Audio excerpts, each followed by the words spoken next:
Greetings everyone and welcome to my review of the Marvel Legends The Amazing Spider-Man Kenner Retro Carded Spider-Man.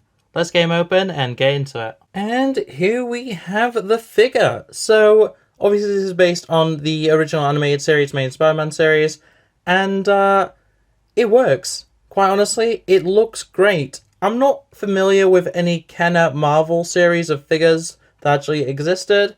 It's definitely possible, but I believe the vast majority of these Kenner Retro Marvel figures are actually new sculpts. And honestly, they still really do fit that entire aesthetic of being Kenner Retro figures.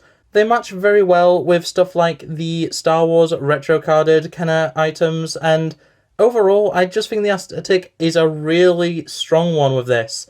Obviously, you have little features like the fact that both hands have a little flip action, which is very good. You need it for a Spider-Man figure, realistically. And you kind of saw it there, but there is actually a surprising amount of articulation with a figure that is meant to be retro-carded and retro-styled.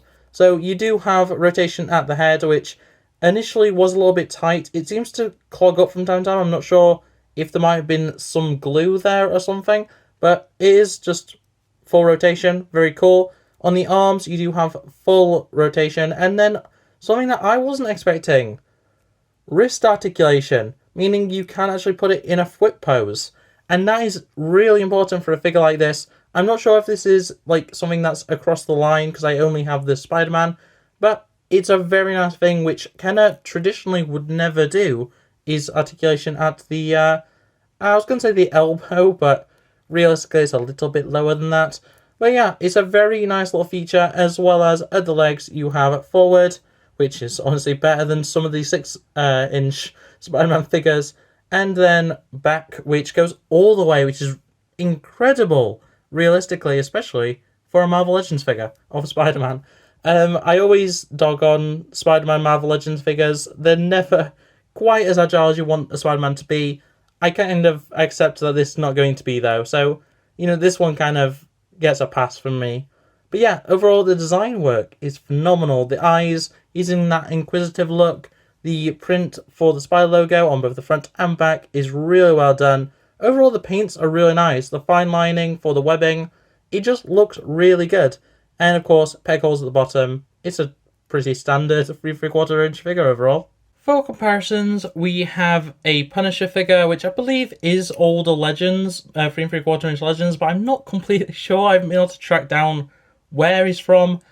And then a Iron Man 2, 3 3/4 inch, low articulation, you know, cheapo War Machine. I don't know why I forgot his name for a second there, but yeah, I do kind of think that Spider-Man is kind of short compared to these, but at the same time, Peter Parker throughout the comics has been various ages. I could see this as being like a, you know, younger Peter Parker, maybe something more akin to that of, you know, the MCU version, that kind of, you know, 16 to 20 sort of age range, and I could definitely see that making him a bit shorter, especially compared to someone like Punisher, and technically Rhodey when he's in the actual armor. So overall, don't hate this. I think it could fit, and with him being the comic style, the animated series style, he can pretty much fit into any, you know, aesthetic, just because it's just that he's in the comic outfit, you know what I mean?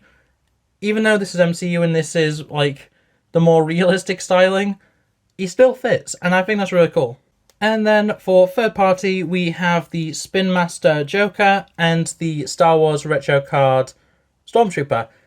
And once again, these match really well. Even the heights is pretty much exactly the same. The Joker, a little bit taller. I'm fine with that. Overall, like, I think you could pretty easily fit this Spider-Man figure into any display. With the Marvel stuff, you have to kind of, you know, hedge your bets with height. But overall, like, he will fit into pretty much any retro style display or less articulated, like, modern display, realistically. It's a pretty good scale, pretty good look, and overall, yeah, that's it. And on that note, that is going to be it for this review. So thanks for watching, like, subscribe if you're new around here, and otherwise that's going to be it from me. So, yeah, bye!